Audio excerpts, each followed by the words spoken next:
나 오늘 부장님 때문에 진짜 너무 힘들었어. 나 진짜 퇴사할까 봐.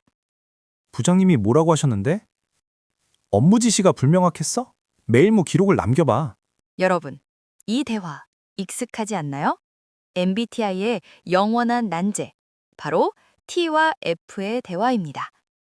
보험 불렀어? 라고 묻는 T, 많이 놀랐지? 가 필요한 F. 우리는 보통 성격 차이라 합니다. T는 늘 넌 피도 눈물도 없냐며 로봇이라 비난받고, F는 넌 너무 감정적이야 라며 감정 과잉이라 오해받습니다. 하지만 이건 성격 차이가 아닙니다. 뇌가 정보를 처리하는 방식, 즉 운영 체제의 차이입니다. 생존을 위한 전략의 차이죠. 심리학과 뇌과학의 관점에서 이것은 단순한 성격 차이나 말실수의 문제가 아닙니다. T와 F는 위기 상황에서 뇌를 보호하고 정보를 처리하는 완전히 다른 운영 체제를 돌리고 있을 뿐입니다. 둘 중 누구도 고장나지 않았고 누구도 틀리지 않았습니다. 왜 F는 마음이 아프면 실제로 몸에 통증을 느끼는지, 왜 T는 사랑할수록 더 차가운 대답을 내놓는지, 이 영상을 끝까지 보시면 상대의 머릿속에서 돌아가는 가장 뜨거운 연산을 알게 됩니다. 그리고 당신과 정반대인 그 사람을 마침내 진심으로 이해하게 될 것입니다. 먼저 감정형 F의 뇌입니다. F의 뇌는 고성능입니다. 고성능 와이파이 라우터 같죠. 누군가 울 때 나도 모르게 목이 메는 것은 뇌의 거울 뉴런, 미러 뉴런 시스템 때문입니다. 상대가 고통을 호소하면 그들은 즉시 주파수를 맞춥니다. 이때 거울 뉴런이 작동합니다. 상대의 감정을 보기만 해도 내가 겪는 것처럼 느낍니다. 상대가 슬프면 내 뇌에서도 슬픔의 화학물질이 나옵니다. 이건 단순한 성격이 아닙니다. 인류의 강력한 생존 전략이죠. 심리학자 쉘리 테일러는 이를 돌봄과 동맹이라 불렀습니다. 위기 상황에서 연대하여 생존율을 높이는 방식입니다.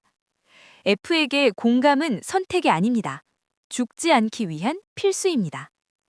그런데 이때 상대방이 주파수를 맞추는 대신 이렇게 해결해 라며 차갑게 분석을 던지면 어떻게 될까요? F의 뇌는 이를 단순한 의견 차이가 아니라 연대의 단절로 받아들입니다. 이러한 소외감을 느낄 때 뇌는 뼈가 부러질 때와 똑같은 부위인 전대상 피질에서 물리적 고통을 느낍니다. F가 T의 팩트 폭력에 상처받는 것은 예민해서가 아닙니다. 그들의 뇌가 끊어진 연결을 진짜 뇌가 실제로 맞은 것 같은 물리적 고통으로 처리하기 때문입니다. 그들은 지금 생존을 위해 연결 신호를 보내 중입니다. 자, 그럼 이제 T의 뇌를 봅시다.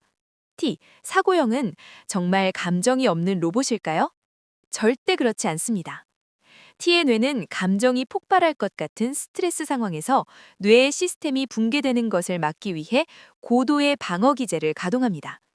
심리학에서 이를 거리두기 자조라고 부릅니다. T는 감정의 폭풍우를 느낄 때 감정 안에 머무는 대신 그 폭풍우를 위에서 내려다보는 관찰자로 시점을 전환합니다. 감정의 파도에 휩쓸리면 문제를 풀 수 없기 때문이죠. 그래서 감정을 잠시 꺼버리고 객관적 데이터로 변환합니다.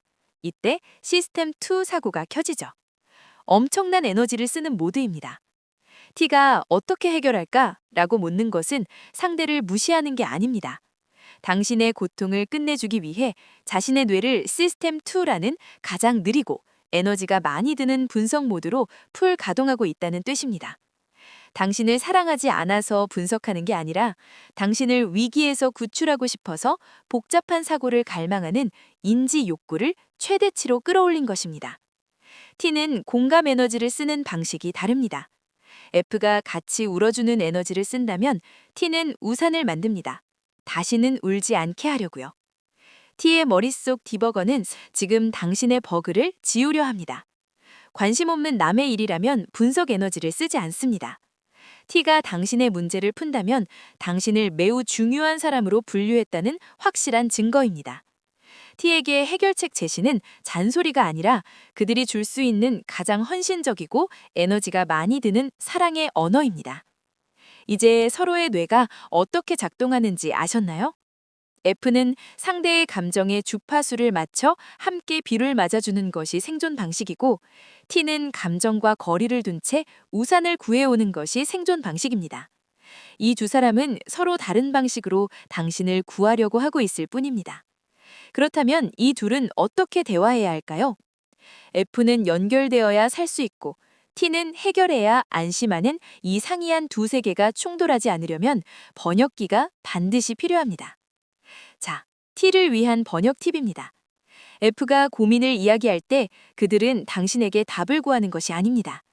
F의 뇌는 세상을 초고화질, HD로 수신하며 수많은 감정적 미세 신호들을 처리하느라 극도로 피곤한 상태입니다.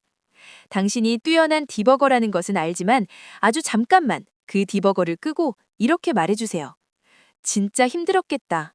그 한마디면 F의 뇌는 전대상피질의 고통을 멈추고 스스로를 치유할 힘을 얻습니다. 지금 필요한 건 안전신호죠. 진짜 힘들었겠다 라는 말은 연결되어 있다는 신호입니다. 그 한마디가 통증을 멈춥니다. 정답은 5분 뒤에 말하세요. F를 위한 번역 팁도 있습니다. T가 딱딱한 해결책을 내놓을 때 그것을 공격이나 무시로 받아들이지 마세요.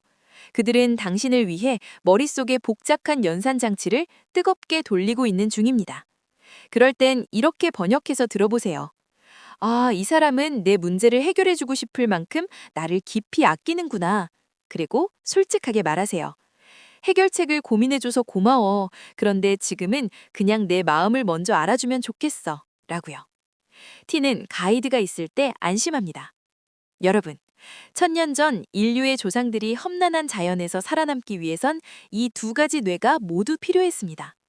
위협을 이성적으로 분석하고 전략을 세우는 거리두기의 달인도 필요했고, 무리가 흩어지지 않도록 서로의 감정을 살피고 연대하는 와이파이 라우터도 반드시 필요했습니다.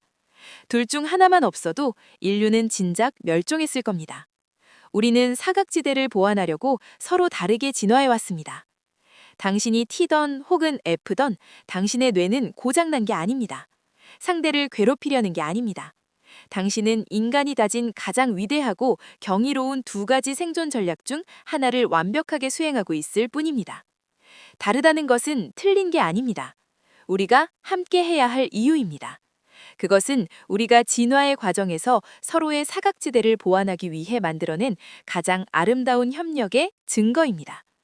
서로의 번역기가 되어준다면 우리는 더 멀리 갈 수 있습니다. 오늘부터는 당신과 정반대인 그 사람의 반응이 이해되지 않을 때 뇌 속에서 돌아가는 그들의 치열하고 따뜻한 운영체제를 떠올리시길 바랍니다.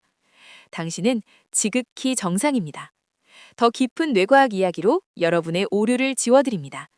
내용이 유익하셨다면 구독과 좋아요로 응원 부탁드립니다. 지금까지 오류 없음이었습니다. 시청해주셔서 감사합니다.